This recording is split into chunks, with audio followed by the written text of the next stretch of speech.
Hello, sports fans. It is Wednesday, January the 9th, the year 2013. And as usual, a lot to get to in the sports world, so let's get it going right now. Let's go through a couple scores last night from the NBA and college basketball. Let's start with college basketball. Number one, Duke continues to roll. They blow out Clemson at Cameron Indoor Stadium. How well is Duke playing this year? They are playing tremendous ball. I mean, great job by Mike Krzyzewski. They are playing really nice basketball this year. They've beaten a whole bunch of top 20 teams, so Duke continues to roll. Missouri at home beat Alabama. Ohio State went into Purdue and beat a struggling Purdue team. This is not a Purdue team of yesteryear. Purdue is struggling. They're 7-8, not playing good ball this year. I did like the crowd in Purdue last night. Really nice crowd. They were all decked out in black and gold. Really nice setting in Purdue. The fans did everything they could to get Purdue back into the game, but Purdue just couldn't get close enough. They lose by 10 to Ohio State. And Pitt goes into Georgetown and absolutely dismantles Georgetown last night. Look for Pitt to get back into the top 25 with that win. Nice win by Pitt. In the NBA, Brooklyn won at Philadelphia. Philadelphia is really struggling. They need Bynum on the court. Houston beat the Lakers. What in the world is going on with the Lakers? We'll get to them in a second. Indiana beat Miami. If you remember, Indiana gave Miami all they could handle last year in the playoffs. Indiana has a good, solid team. Are they a championship team? No, but they have a really nice team. Definitely a playoff team. I would say an upper echelon team in the Eastern Conference. Not a championship team, though, but they did beat Miami last night. And Minnesota, without Kevin Love, beat Atlanta. So a nice job by the Minnesota Timberwolves last night. Real quick, let's go through our top 25 in college basketball. Let's see who's doing well, who's in the top 25. Teams just outside the top 25 right now. Oklahoma State has dropped out of the top 25. Pitt out of the top 25, but with that win over Georgetown last night, look for them to get back into the top 25. Virginia Commonwealth, not in the top 25. Wyoming, who's undefeated, having a really nice season. They're not in the top 25 because they haven't played anyone. They are undefeated. UCLA, Marquette, Kentucky, Maryland, all not in the top 25. How about North Carolina not being in the top 25? You think they're happy about that down there on Tobacco Road? You think they're happy that Duke is number one and UNC is out of the top 25 in Chapel Hill? They must be going crazy down there. North Carolina fans are very spoiled. They've had great team after great team over the years. Out of the top 25 right now, not one of Roy Williams' vintage North Carolina teams. We'll see how they do the rest of the season. All right, let's go to the top 25 real quick. At number 25, New Mexico, they're 13-2. As I've said for weeks now, if you ever get to Albuquerque, New Mexico, check out New Mexico basketball in what they call the Pit. That's the arena down there. They call it the Pit for a reason. It is a madhouse. If you're ever in Albuquerque, get to the Pit, see a game. You won't regret it. The fans are some of the best in the country. Check it out. So, like I said, New Mexico, number 25 at 13-2. Number 24, UNLV, 13-2. Number 23, Wichita State, the Shockers. I love that name, the Wichita State Shockers. They're 14-1. Nice program there. Number 22, Michigan State, they're 12-3. Like I said, for weeks, wipe out whatever Michigan State does in the regular season. You know, come tournament time, when you look up, they'll be in your Final Eight no matter what. They are one of the best tournament teams. Tom Izzo is one of the best tournament coaches. He prepares his team all year for the tournament. Watch Michigan State have another big run in the tournament this year. After having probably not a great regular season, as you see that number 22, that's not great. They'll be there at the end, believe me. Number 21, Cincinnati, they're 13-2. They've stumbled a little bit as of late. They've lost a couple of games. They lost to St. John's at home.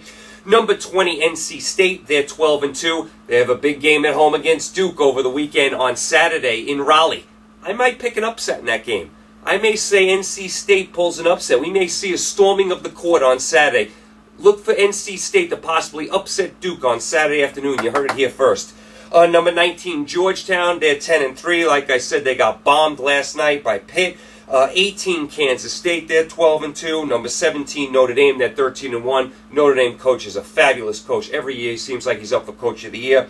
Number 16, San Diego State, that's Fisher's Ball Club. If you remember, Fisher won a national title at Michigan. He is now building a nice program at San Diego State. Really nice job. Not an easy place to win, San Diego State in basketball, so they're doing a nice job.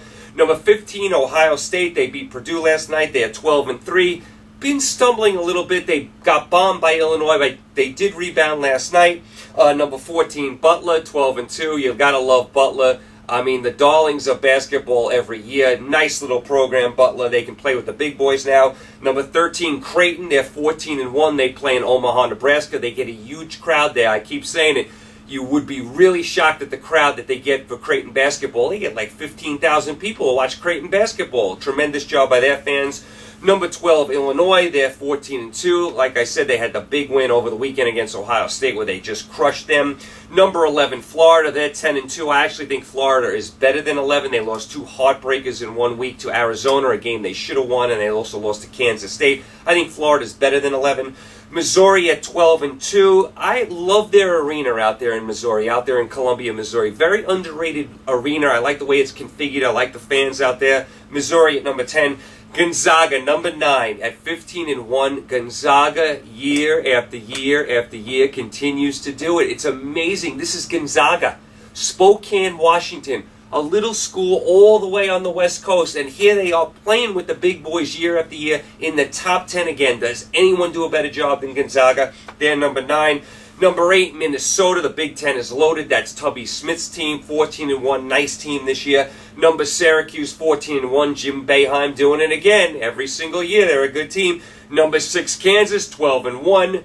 Another place you have to see. Please check out Allen Fieldhouse in Lawrence, Kansas. It is one of the meccas of college basketball. The fans sing Rock Chalk Jayhawk throughout the game. Check out a game there. Kansas is in the top 10, it seems, every year for like 100 years now. They're that good every year. Number 5, Indiana. They're 13-1. They are a title contender. They were ranked number 1 this year. They've fallen a little back. Still a really good team. Number 4, Arizona. They're 14-0. Arizona's been sneaking away with some games. They pulled out a game against Florida. Should have lost a game to Colorado. They got a good call in that game. I thought they should have lost that game. Pulled out another close game against Utah. They've been winning these games close, but they have been winning. So number 4, Arizona at 14-0. Number 3, Louisville, 13-1. Rick Pitino, Hall of Fame coach. I mean, Louisville has the better of Kentucky this year. It was Kentucky the last few years. This is Louisville's turn this year. Number 2, Michigan. We love Beeline. He was a good coach at West Virginia. He's doing a great job at Michigan. They're 15-0. Love the way they play. And number 1, Duke. Like I said before, has anyone done a better job than Duke this year? I mean, nobody has a better collection of wins than Duke this year, so Duke deserves the number 1 ranking.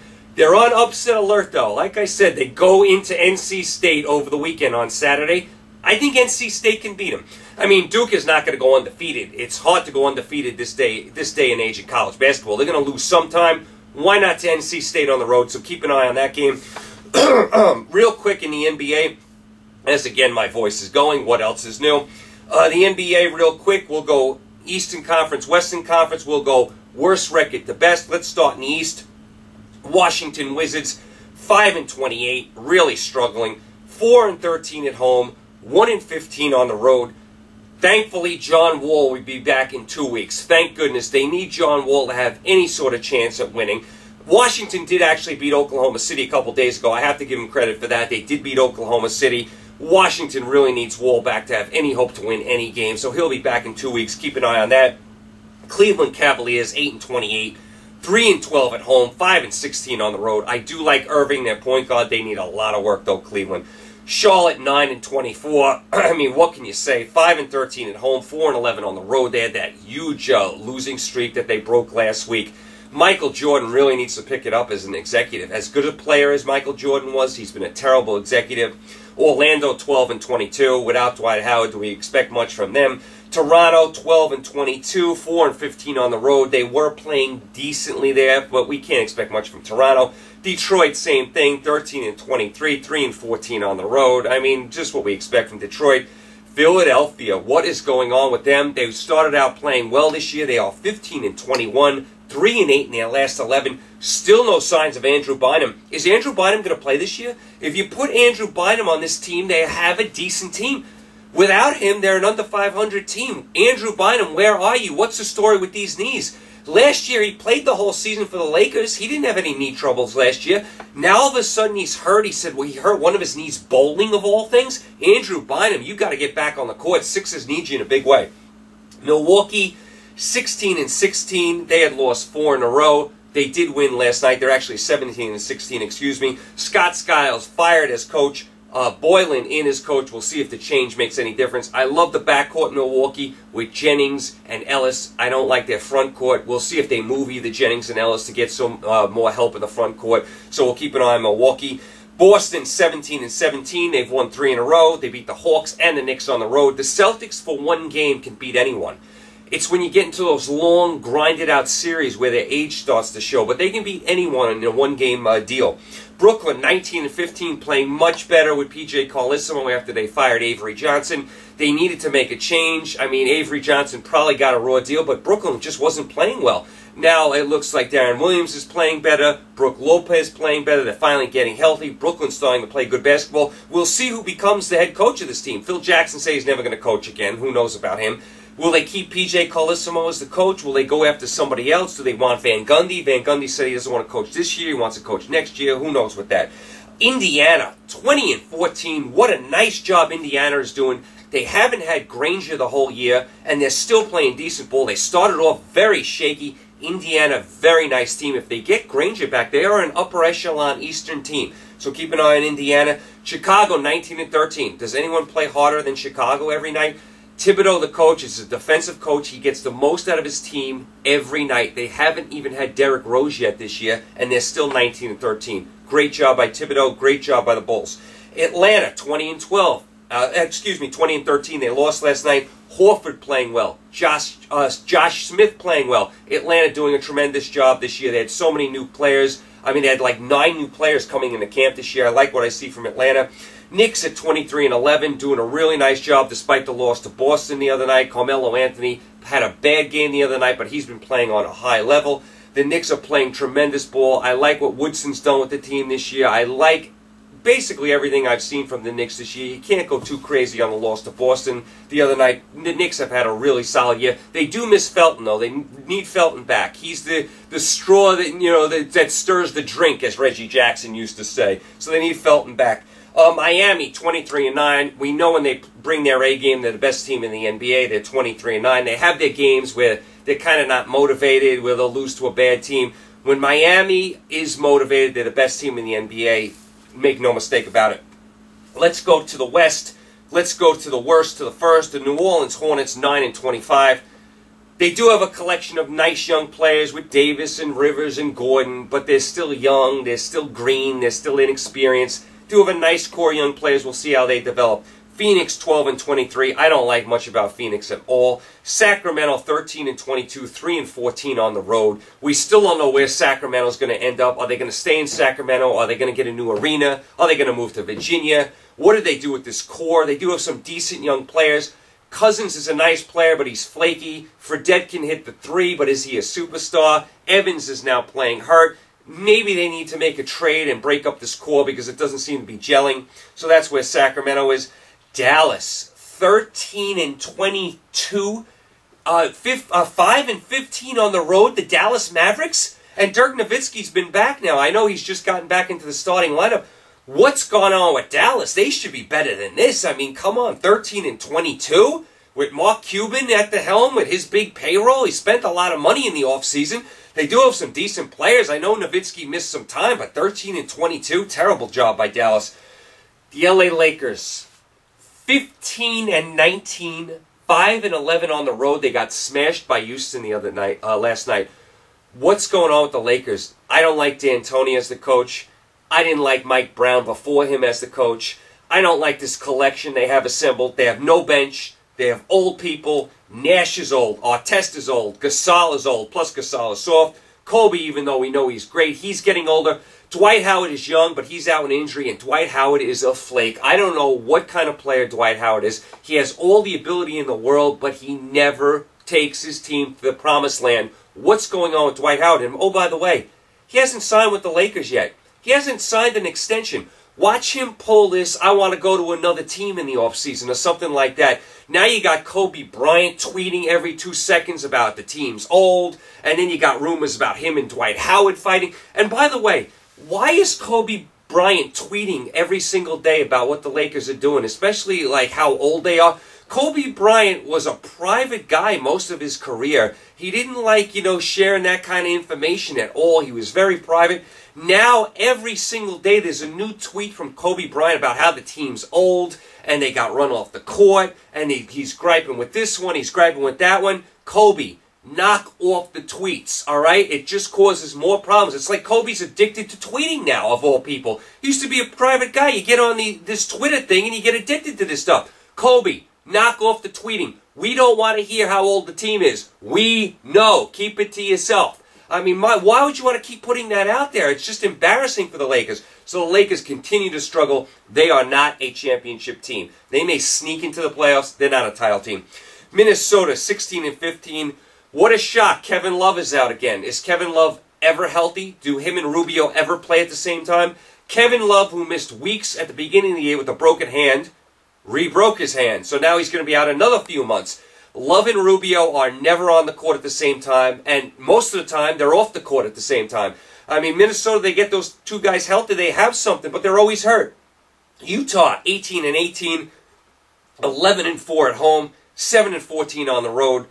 I mean, that's just what you expect from Utah. They're a home-heavy team. They're not great on the road. They have some decent players, no superstar. Denver, 20-16, 11-2 at home, 9-14 on the road. Denver's one of the best home teams in the league. When they play in that altitude, they can beat anyone. Very shaky on the road. They have a decent team, though, Denver. Portland, 19-15. They started slow. I like what I've seen from Portland. They have some nice young players. I do like where Portland's going. I mean, they started off very slow this year. I think they were like 2-5. Now they're 19-15. A place you want to see in the NBA. If you're ever out west, check out the Rose Garden in Portland. They love their Blazers out there because you know why? It's the only game in town. There's no pro baseball out there, no pro football, no pro hockey. The only pro team they have in town, other than MLS soccer, is the Blazers. If you're ever out there to the Northwest, check out Portland. Houston, 21-14, doing a really nice job. Kevin McHale doing a tremendous job coaching this team. I love Harden. He's playing big time for Houston. Lynn playing well. Houston has an exciting team. A Sheik in the middle grabbing all those rebounds. Houston, nice job, beat the Lakers last night. Golden State, 22-11, and this is without Bogert, the big man. Imagine if you put the big man Bogert back in there. Imagine the team you're going to have. Mark Jackson up for Coach of the Year. What a tremendous job. I hope Bogert gets back this year. We don't know exactly when he's going to come back. You put that big man in the middle with Lee next to him and Curry in the backcourt, as well as Golden State's playing without him. Imagine with him, and those fans are tremendous out there in Golden State. They go crazy over a regular season game the middle of the week against Sacramento. And if you ever get there for a playoff game, it is a wild scene. Golden State doing a tremendous job. Memphis, 22-10.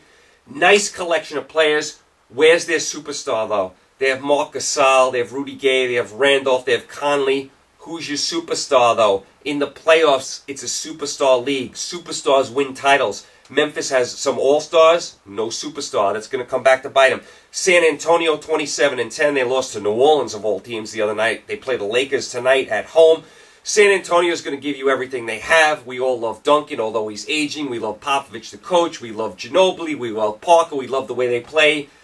I think their age is going to catch up to them in the playoffs, just like it did the last couple of years. They had tremendous regular season records. Over a long series, they get worn down. Duncan is an older player now. He's just not the same guy anymore. I mean, they're good enough in the regular season. Going to catch up to him in the playoffs, in my opinion, against a younger team like Oklahoma City or the Clippers. Speaking of Oklahoma City, they are 26-8. They lost to Washington the other night. Don't know how that happened. Oklahoma City's a title contender. The only team that might be better than them is Miami. I mean, maybe the Clippers are in the same ballpark. I still give Oklahoma City the edge over them. Oklahoma City has Durant, Westbrook, Ibaka, really nice team. We'll see come playoff time if they miss Harden and if Martin, his replacement, can step up and hit those big shots like Harden used to do. I don't think Oklahoma City's as good without Harden and with Martin in there. We'll see, though. We'll give Martin a chance. We'll see if he can do it on the big stage. And the LA Clippers. The LA Clippers, the new team in Los Angeles, they're taking over LA. It's the Clippers' time now, finally. After years and decades of the Clippers living in the Lakers' shadow, it's the Clippers' time now. They're 27-8. They're 17-3 at home. They're an exciting team. Blake Griffin is exciting. The dunks, very nice player. Chris Paul playing at a high level. I like the bench. I really like the Clipper team this year. They're definitely an upper echelon Western team. Do I think they're as good as Oklahoma City? No, but they're getting there. This is a Clipper time now. They are so much more exciting than the LA Lakers. I mean, head and shoulders above the Lakers. I mean, so really nice job by the Clippers. So that's kind of where we are in the NBA and you know, college basketball right now. Some games to keep an eye on for you Wednesday night tonight.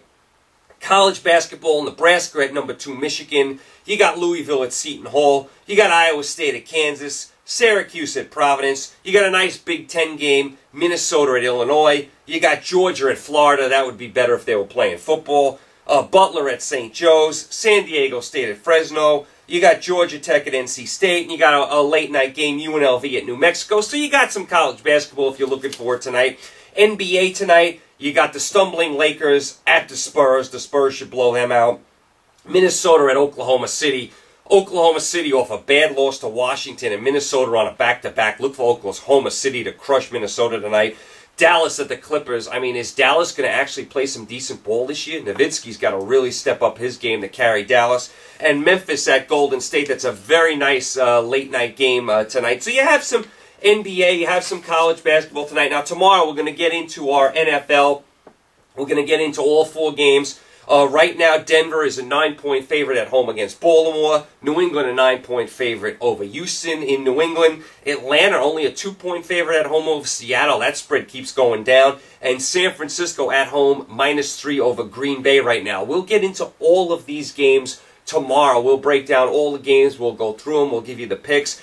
I mean, hard to believe we're already into the next week of playoff games. The weeks go so quick. It's unbelievable we're at this stage in the NFL season already. So that's where we are at that. All right, so you guys, that's where we are today. You guys enjoy your games tonight. Enjoy your college basketball. Enjoy your NBA. Tomorrow, like I said, wall-to-wall NFL. We'll touch on all the games, go through all that tomorrow, and we'll cover everything else in the sports world. You guys, have a nice day. Thanks for tuning in. Stay safe. I'll talk to you tomorrow, Thursday, for our big NFL show. Take care.